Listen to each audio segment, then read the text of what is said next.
सत्संग ऐसी जगह यहाँ पे आत्मा को खुराक मिलती हो।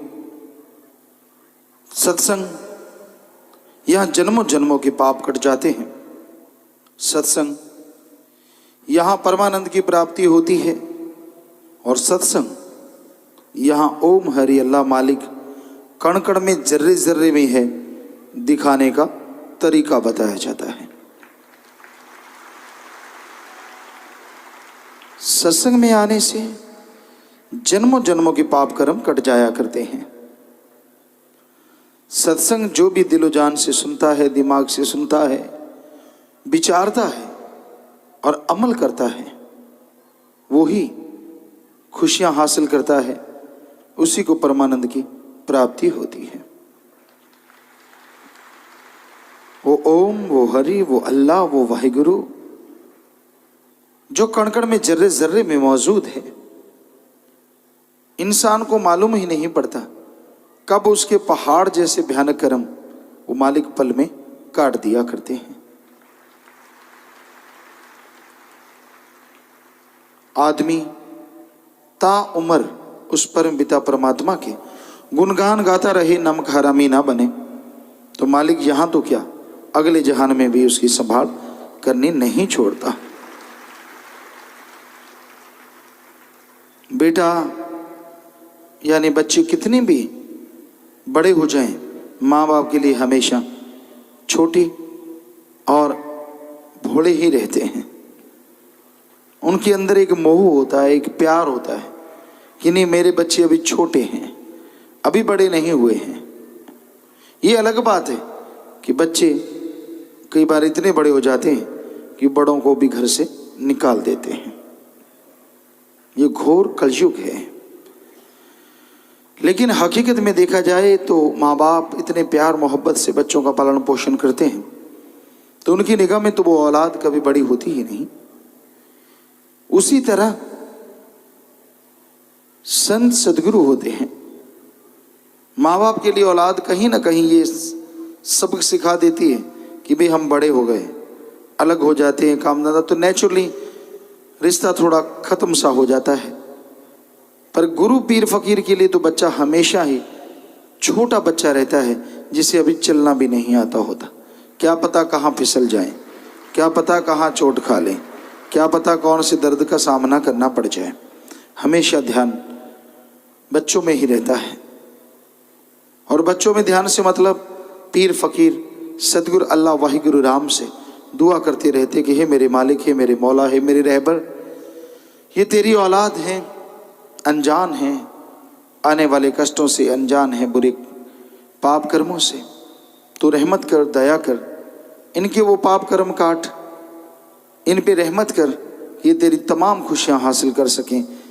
इनको नाम से जोड़, सेवा सिमरन से जोड़, ताकि पाप कर्म पहाड़ जैसे कंकर में बदल जाएं और ये खुशियों से माला माल हो जाएं। संत कभी किसी को गलत उपदेश नहीं देते। छोटा बच्चा कभी आग को पकड़ता है, कभी सांप को पकड़ता है, कभी पानी वाले कुएं में गिरना चाहता है, तो क्या आप उसे जाने देंगे? यार इसकी मर्जी है, ऐसे क्यों रोकना है? ये तो सांप पकड़ रहा है, पकड़ने दो। आग पकड़ रहा है, पकड़ने दो। कुएं में गिरता है, गिरने दो। कभी भी नहीं। माँ बाप किसी भी कीमत पे उसे ये काम नहीं करने देंगे, क्योंकि उन्हें मालूम है कि उनके बच्चा अगर सांप पकड़ेगा तो डस लेगा, आग जला देगी और कुएं में गिरा तो मर जाएगा। उसी तरह संत पीर फकीर को अल्लाह मालिक की रहमत से पता होता है कि फ्यूचर इस बच्चे का कैसा है। उसे रोकते रहते हैं कि ये कर्म ना कर, वो कर्म ना कर, ये कर्म बुरा है, वो कर्म बुरा है। आगे इंसान की मर्जी है कि वो कर्म कैसे करता है। इसलिए ये जरूरी है कि पीर फकीर की बात सुन के अमल किया जाए। जब तक इंसान सुन के अमल नहीं करता तब तक उसे सब कुछ अच्छा लगता है। जो भी उसे अच्छा लगता है वो लगता है कि वो परफेक्ट उसके लिए सही है। पर संत पीर फकीर कभी किसी को गलत कदम उठाने पूरा जोर लगाते हैं, प्यार से, मोहब्बत से, वचनों से, हर तरीके से समझाते हैं कि भाई तेरे लिए अच्छा क्या और बुरा क्या। आगे फिर इंसान के कर्म होते हैं। बहुत बार हमने देखा, लेकिन कई बार जीव नहीं मानता। चलो 2 मिनट की बात है, चलो 1 मिनट की बात है, चलो 4 मिनट की बात है, आपको क्या मालूम वो 1 मिनट जिंदगी है या मौत है। फिर पश्चाताप पल्ले रह जाता है और कुछ नहीं, सिर्फ पश्चाताप, और कोई चीज हाथ नहीं आती।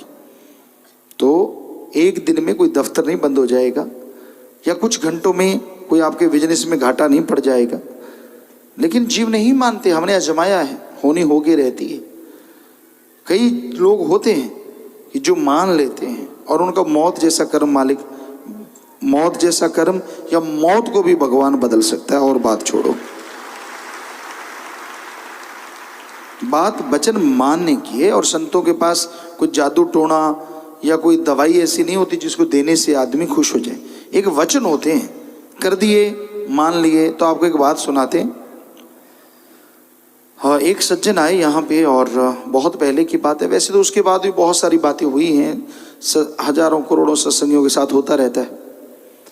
तो वो आए और कहने लगे, पिताजी बताओ, हम लाइन में ऐसे मस्ताना जी धाम में सत्संग थोड़ी हुआ करती, बिठा लेते थे, हम घूमते उनके पास, बोलो भी क्या बीमारी, क्या बीमारी, ये करो बेटा, वो करो। कहने लगे जी मैं बीमार हूँ। हमने कहा ठीक है, आप पीछे चंडीगढ़ में दिखा लो भाई, प्रसाद ले लो। हम चले आए, घर वाले गुस्से हो गए। कहने लगे तेरे को कहा था, क्या फायदा। कहने लगा क्यों। कहते अभी आप चंडीगढ़ से तो आ रहे हैं सीधे पीजीआई से। उन्होंने जवाब दे दिया कि इसकी ज़िंदगी नहीं बचेगी। कहता मैंने आपसे सलाह थोड़ी ली है, मैंने तो अपने पीर फकीर से पूछा है, और मैं तो जाऊंगा ही जाऊंगा। वो कहते हैं ऐसे कैसे, अभी तो जाएं। कहते ना जाओ, मैं अपने आप कोशिश करो, मुझे 2 लोग उठाने वाले दे दो, मुझे ले जाएं उठा के। उन्होंने जिद मान ली उसकी, गए डॉक्टर को दिखाया, दवाइयाँ लिख दी। कहते चलो दवाइयाँ ले लें। कहते नहीं, दवाइयों का तो कहा ही नहीं, ये कहा था पीजीआई दिखाओ। थोड़ा सा भोला स्वभाव था, भोले भाड़ों को मालिक लुटाता खजाने, ये भी हकीकत। कई बार ज़्यादा अकल का दखल मन का रूप धारण कर लेता है। तो वो वहाँ से दिखा के वापस आ गए। डॉक्टर बोले कि 15 दिन 10 दिन जो भी है आप सेवा करें। वो ऐसा कोई उसे उल्टियाँ लगी।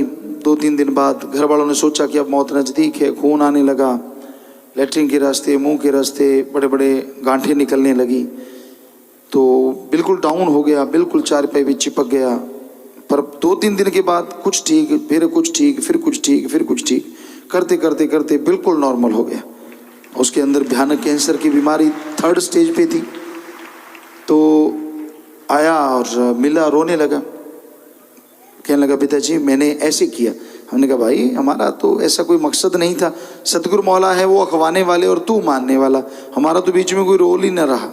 बस मालिक ने ख्याल दिया, तुझे बोल दिया और तूने झट से लपक लिया, जरा सा नहीं गिरने दिया कि भाई दवाई भी नहीं लूँगा। और दवाई भी नहीं ली उसने। कोई कहते शायद दवाई से ठीक हो गया हो, कहते दवाई का तो कहा ही नहीं। तो ये बेपरवाह जी की रहमत, अल्लाह वाहिगुरु राम की, जो मानते यूं ही नज़ारे ले जाते हैं।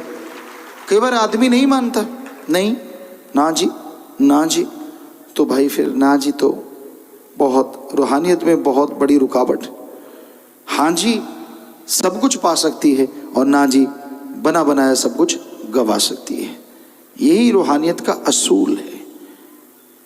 कई बार बात पे बात आ जाती है। हम आए, बेपरवाह जी लेके आए, हम तो खाकसार आए, बात चली, सेवादार मुख्य सेवादार थे। हमने कहा भाई आगे आपने जो कर लिया, परमपिता जी जो कहें हमारी ड्यूटी है, आपने वही हाँ करनी है। तो कई सेवादार कहने लगे जी ऐसे कैसे। हमने कहा आप दिन है। कहते हाँ। अगर बेपराज ने आगे कह दिया रात है तो आगे से ज़्यादा अकड़ू खान ना बन जाना, समझाने लग जाओ, नहीं पिताजी अभी तो दिन है। कहने लगे ऐसे कैसे, दिन को तो दिन। हमने कहा नहीं फिर रहने दो, आप सेवा मत करो, बाहर सेवा कर लो, खुली सेवा करो। क्योंकि हमने तो यही सीखा अपने मुर्शिद से, अगर वो कहेंगे दिन को रात है तो रात है, और रात को दिन कहा तो दिन है। तो कईयों के हजम नहीं हुआ बात, ऐसे कैसे, यूं कैसे हो सकता है। किसी ने हमें सुनाया जी, बेपरवाह जी ने कहा भाई आप कई सेवादार थे एक बार, क्योंकि तब खुला संगत कम होती, बेपरवाह जी बैठे रहते थे बहुत देर, तो कि भाई लस्सी ले आओ, छाछ ले आए। अगले दिन जुकाम हो गया। कहते बेवकूफ़, ऐसे छाछ पिला दी, जुकाम हो गया। वो कहने का बताओ, वचन ना माने तो बुरा, मानते तो बुरा। हमने कहा आपने माने, शाबाश। आपको अगले दिन कहा कि जुकाम हो गया, बुरा हो गया, पता नहीं तेरा कोई भयानक कर्म कट के उनको जुकाम हुआ, अपना जुकाम नहीं लिया। क्या समझते हो अपने आप को? फिर कान पकड़े, हाँ जी ये तो सच है, ये तो हो सकता है कि उनको जो जुकाम हो मेरे पता नहीं कितनी बड़ी बीमारी होती। तो ये तो उसके खेल हैं अल्लाह वाहिगुरु राम के। आदमी उस मालिक पे दृढ़ यकीन रखे और कही हुई बात को सतवचन माने। जी जी जी जी जी जी करते रहने से सतवचन नहीं होता। सतवचन होता है जो कहा जाए मान ले। वो कहा हुआ मानने में पसीना भी आ सकता है, परेशानी भी आ सकती है, मुश्किलें भी आ सकती हैं, पर हो सकता है वो नन्ही नन्ही मुश्किलें एक महाभयानक मौत जैसा रोग हो जो तेरा उन छोटी छोटी परेशानियों में कट रहा हो। क्योंकि पीर फकीर कभी किसी का बुरा करना तो दूर, सोच भी नहीं सकते कि इसका बुरा करें। वो तो दुआ के लिए हाथ उठाते हैं, सबका भला सोचते हैं, भला करते हैं। ये अलग बात है, किसी को भला पचता नहीं। ईगो, अहंकार, खुदी, जब अहंकार आ जाता है, जब खुदी आ जाती है, जब आदमी सोचता है कि मैं नहीं, मैं कुछ और हो गया, तो मालिक से दूर हो जाता है। पंजाबी में एक कहावत है, असी वो नहीं रह गए जी, असी कुछ होर बन गए जी। जब ये वाली बात आती है ना कि हम वो नहीं रहे, अब कुछ और बन गए, जब और बनते और अपनी अलग हस्ती बना लेते हैं, तो अल्लाह वाहिगुरु राम कैसे काम करेगा वहाँ, कैसे पाप कर्म कटेंगे। और दिख रहा होता है कि इसके ये कर्म आने वाले हैं, आए के आए। बन जा सोना, बन जा सोना, बन जा सोना, अचानक मुंह से पित्तल तो बन जा, तो वही बात होती है। कर्म कट जाएं, कट जाएं, कट जाएं, कट जाएं, कहते नहीं मैं नहीं कटवाता, तो उसी टाइम बोझ कर्मों का ऊपर पड़ जाता है। तो इसलिए भाई पीर फकीर हाथ जोड़ जोड़ प्रार्थना करते हैं, विनती करते हैं। वरना आपसे हाथ जोड़ के उन्होंने क्या आपसे सोना लेना है, चांदी हीरे जवाहरात लेने हैं? एक ही मकसद होता है कि भाई हाथ जोड़ के कहते मान ले, मान ले बात तेरी भले की कहूँ, तेरा ही भला होने वाला है, तेरे परिवार का भला होने वाला है, तेरी कुलों का, तेरी पुश्तों का भला होने वाला है। आगे मर्जी इंसान की, हर कोई अपनी मर्जी का मालिक है। तो संत क्या मनवाना चाहते हैं? राम का नाम जपो, सेवा करो, सबसे बेगर्ज मोहब्बत करो, कभी किसी का बुरा सोचो ना, बुरा व्यवहार ना करो, उस बात पे चलो जो शोभा दे, उन बातों को छोड़ो जिनसे परिवार का, कुलों का नाम कलंकित हो। व्यवहार के अच्छे बनो, मालिक से मालिक को मांगते रहो। तो संत पीर फकीर यही दुआ करते हैं। जो सुन के अमल कर लिया करते हैं वो मालिक की दया में रहमत के काबिल बन जाते हैं। जो सुन के नहीं मानते वो कर्मों का बोझ ढोते रहते हैं, रोते रहते हैं। इसलिए भाई सुनो और अमल करो, कभी भी मन मते ना चलो। गुरु कहे करो तुम सोई, मन के मते चलो मत कोई। पीर फकीर जो कहता है वो भले के लिए कहता है। परम विदय ने शेर बनाए, कभी टाइम लगा तो उस पर आपको सुनेंगे कि मान ले बात तेरे भले की कहूँ। काफ़ी शेर हैं, तो मतलब कि तेरी भले की कह रहा हूँ, कई बार सुनाए भी हैं सत्संगों में। तो आगे जीव की मर्जी है, जीव कहे कि नहीं मेरा तो ऐसा कर रहे हैं। कहते हाँ में कहावत है कि गधे की आंखों में दवा डाली, कहते मेरी आंखें फोड़ रहे हैं। किसी को खीर खा लो, कहते मैं नहीं खाता, मैं तो लाल मिर्ची खाऊंगा। खा ले भाई। तो मतलब संत पीर फकीर सबका भला मांगते हैं, चाहते हैं। अगर वो वचन करते हैं तो उसका कोई मकसद होता है। किसी जीव को कुछ कह भी दिया तो इसका मतलब उसका कोई भयानक कर्म सिर्फ कहने से कट गया, होता नहीं फिर वो, और हो तो कहते नहीं। ये हकीकत देखी है। हाँ ये अलग बात है, ऐसी बातें लोगों को अच्छी नहीं लगती। सभी को नहीं, कोई इंसान बुरा मान जाता है, मुझे क्यों कहा, फलां को क्यों नहीं कहा। तो भाई तेरे कर्म कट गए, तू ये तो कभी नहीं कहेगा कि मेरा मौत जैसा कर्म कट गया उसका भी कटे। कोई होते हैं जो चाहते हैं कि सबका हो, नहीं तो कहते नहीं इसके तो और ज़्यादा कर्म भोगने पड़े, इसकी तो मेरे से लाग डांट। सच में आज अगर भगवान का रिमोट किसी भी इंसान के हाथ में दे दिया जाए जो महत्वाकांक्षी ज़्यादा हो, शायद ये दुनिया में एक भी जिंदा कोई नहीं रहेगा। 10-20 लोगों के हाथ में हो तो दुनिया जल्दी खत्म हो। ये मर जाए, अच्छा ये सिर उठाता है, मालिक कर दे बेड़ा पार। ये अपने आप को मैं बद्दा लगता हूँ, सुंदर बना दे, सुंदर को बद्दा बना दे, पता नहीं कौन कौन सी शक्लें यहाँ बन जाएं। फिर इसी पे एक बात ख्याल में आई, ऐसे 3 लोग थे, माँ बाप और एक बेटा उनका। कहते हैं भक्ति की, वैसे तो हंसने वाली बात है, हकीकत भी हो सकती है। कहते महादेव जी की भक्ति की और महादेव जी प्रकट हो गए। कहने लगे 3 वचन मांग लो। तो आप भक्ति करते करते काफी देर हो गई थी, घरवाली को भूख लगी हुई थी। कहते मैंने तो समोसा खाना, समोसे आ जाएं। अब समोसे आ गए और घर वाले को बड़ा गुस्सा आया, सीधा साधा जाट। कहता गदी ना हो तो अब मांगते कुछ और मांग लेते। इतना गुस्सा आया, इतना गुस्सैल होते हैं लोग, इतना गुस्सा है। कहता है इसके नाक समोसे जैसी हो जाए, समोसे जो है नाक पे लग जाए। तो उसका नाक इतना बड़ा समोसा बन गया। अब रोए सो रोए, मार मार के हाथ, खाया भी नहीं गया समोसा, वो नाक पे लगा हुआ है, अब नाक ही समोसा बन गया। तो पीटे बेचारी। अब बेटे ने देखा माँ रो रही है, बुरा हाल है। कहता है महादेव जी हम जैसे पहले थे ना वैसे ही कर दे, समोसा ठीक कर दे, मेरी माँ का नाक पहले जैसा हो जाए। तो 3 वचन तीनों ही खत्म कर लिए। पहली ने समोसे मांग के, दूसरे ने समोसा लगा के, तीसरे ने समोसा हटा के। तो शुक्र है भगवान का रिमोट नहीं है, वरना इसी तरह हटाते घटाते ढाक के 3 बात। क्योंकि बात बनती तो आजकल किसी की नहीं, ईगो सब में भरी हुई है, नाक तक ईगो आई हुई है। मुझे कह दिया अच्छा, वो कहता तूने मेरे को कहा अच्छा।